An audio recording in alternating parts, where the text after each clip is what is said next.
Hello friends, তোমাদের সকলকে আমার চ্যানেলে স্বাগত। আজকে আমি শোলা কচু নিয়েছি। শোলা কচুর দারুণ টেস্টি একটা রেসিপি তৈরি করব। শোলা কচুটাকে ভালো করে খোসা ছাড়িয়ে ধুয়ে নিয়েছি, শুকনো করে নিয়েছি একটু, তারপর গ্রেটারের সাহায্যে গ্রেট করে নেব। গ্রেট করে নিলেই কিন্তু হবে, কোনো বাটাবুটির ঝামেলাও নেই, মিক্সিতে পেস্ট করা ঝামেলাও হবে না। তো আমি যেভাবে গ্রেট করে নিচ্ছি বড় দিকটা দিয়ে, সেভাবে তোমরা গ্রেট করে নেবে। এভাবে গ্রেট করে নেওয়ার পর কচুটাকে তারপরে এর মধ্যে 2 চামচ নুন দিয়ে ভালো করে কচুটাকে আমরা মেখে রেখে দেব।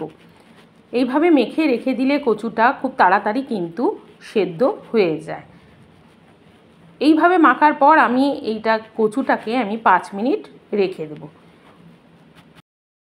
আর লাগছে আমাদের বড় সাইজের একটা পেঁয়াজ লম্বা লম্বা করে কেটে রেখেছি, 2টো কাঁচা লঙ্কা কুচি আর 6টা রসুন থেতো করা। নিজেরা নিজেদের স্বাদ অনুযায়ী ঝাল, নুন, মিষ্টিটা তোমরা অ্যাড করবে। আর একটা কাঁচা পাকা লঙ্কা নিয়েছি। কচুটাকে নুন দিয়ে 5 মিনিট ভিজিয়ে রাখার পর একটু চিপে রেখে দিলাম। এরপর একটা কড়াইয়ের মধ্যে সর্ষের তেল দিলাম 3 থেকে 4 চামচ, আর একটু কালো জিরা ফোড়ন দিলাম।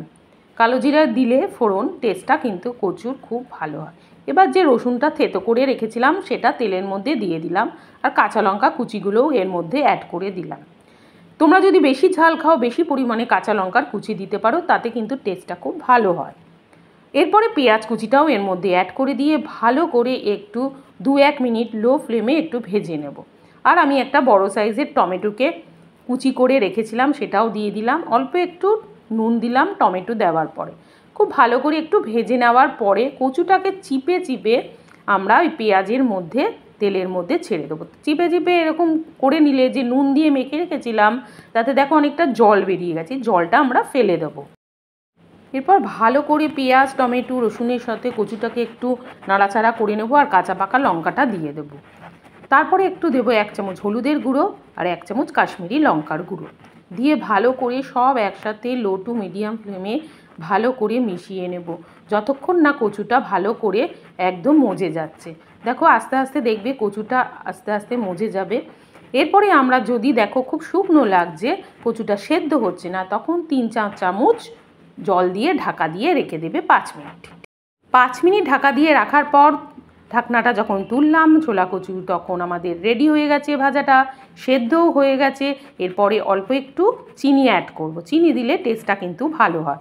তো আর একটু নাড়াচাড়া করার পর 1 মিনিট তো রেডি হয়ে যাবে আজকে আমার শোলা কচু ভাজা। তো একটা প্লেটের মধ্যে আমি তুলে নিচ্ছি। এই শোলা কচু ভাজার রেসিপিটা কিন্তু দারুণ টেস্টি, অল্প জিনিস লাগে আর কম সময়ে হয়ে যায়, গরম ভাতে খুবই ভালো লাগে। তোমরা বাড়িতে একবার ট্রাই করে দেখতে পারো। ওপর দিয়ে 2টো কাঁচা লঙ্কা দিয়ে দিলাম। তোমাদের যদি আজকের ভিডিওটা ভালো লেগে থাকে লাইক, কমেন্ট, শেয়ার, সাবস্ক্রাইব করো। তোমাদের সাথে দেখা হবে নেক্সট কোনো ভিডিও।